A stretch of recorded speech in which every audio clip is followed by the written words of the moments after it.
রাসূলুল্লাহ সাল্লাল্লাহু আলাইহি সাল্লাম বলেন, যার একজন কন্যা সন্তান, ক্বালা রাসূলুল্লাহ সাল্লাল্লাহু আলাইহি ওয়াসাল্লাম, মান বুলিদাত লাহু ইবনাতুন ফালাম ইয়াইদহা ওয়ালাম ইউহিনহা ওয়ালাম ইউসির ওয়ালাদাহু আলাইহা আদখালাহুল্লাহু বিহাল জান্নাহ।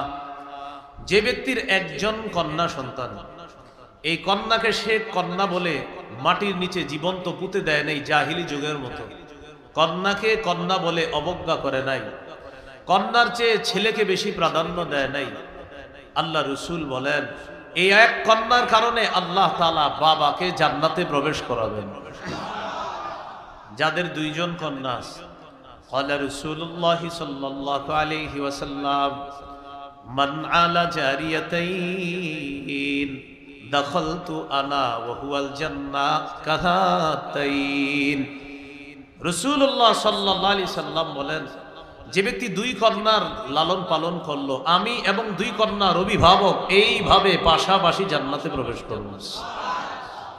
যার তিনজন অথবা তিনের বেশি কন্যা, ক্বালা রাসূলুল্লাহ সাল্লাল্লাহু আলাইহি ওয়াসাল্লাম, মান কানাত লাহু সালাসু বানাত ফায়ুবিহিন্না ওয়া ইয়াকফিহিন্না ওয়া ইয়ারহামুহুন্না ওয়াজাবাত লাহুল জান্নাহ আলবাত্তাতা।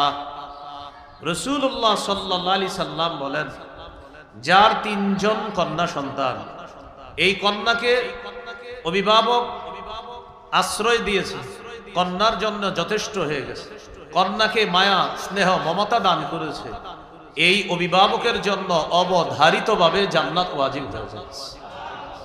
তাহলে 1, 2, 3 কন্যা, এরা জান্নাতে যাওয়ার কারণ, এদেরকে সুন্দরভাবে লালন পালন করা, এরা চেহারা কালো করার কারণ যেন না হয়। আল্লাহ আমাদেরকে এই কুসংস্কার থেকে নিজেদেরকে এবং সমাজকে হেফাজত যেন করেন।